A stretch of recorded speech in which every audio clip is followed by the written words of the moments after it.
For today's video, nakagawa tayo ng emoji na Lego cake. At ito nga ang inspiration cake natin. Ayan, nagsisimula tayo ngayong mag-crumb coating. Ang ating peeling dyan ngayon ay ganache. Bale, ganache ang nilagay ko kasi kahapon may natira akong ganache kasi gumawa ako ng cake. Sinabay ko nga dito, nagluto ako. At ang pinakang icing ko ay ganache din. Talagang favorite ko yun. Ayan. Ayan. Sa taas, whipped cream na lang ang aking nilagay. Usually naman talaga ang aking ginagawa, aking nilalagay sa peeling natin ay whipped cream. Ayan. Ang kulay ng ating cake ay yellow. May patak na konting yung yellow yan, may patak na konting orange lang. Kasi ibinabagay ko dun sa topper niya, dun sa emoji niyang yummy. Bali Lego cake din yan eh. Ayan.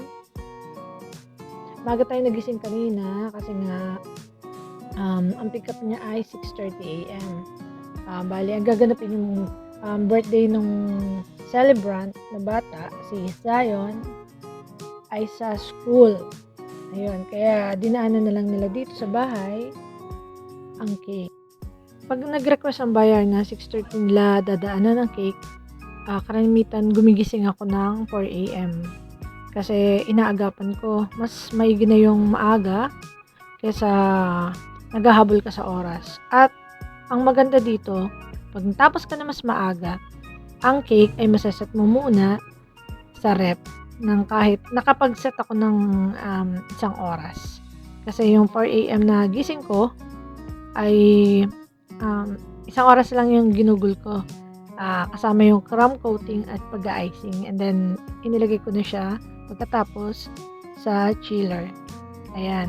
Tapos, kinausap ko na lang si client kung pupunta na siya dito at pipick upin na, ay pakitext ako or pakimessage para may box ko na o malagay ko na agad ang topper habang inaantay ko siya kasi sa Lumin ang kanyang location.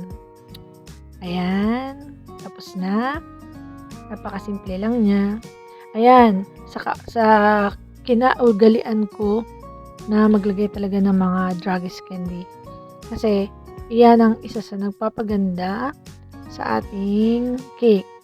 Kaya kita nyo naman na ang ating cake ay napakasimple lang, napakalight lang ng kulay.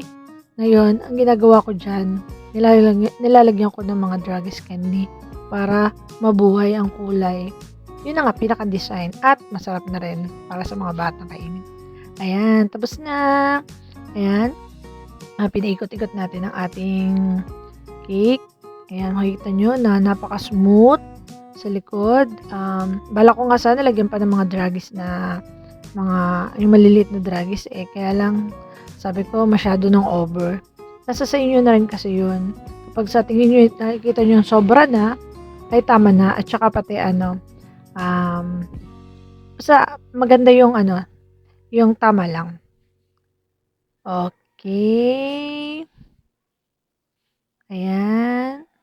Salamat muli.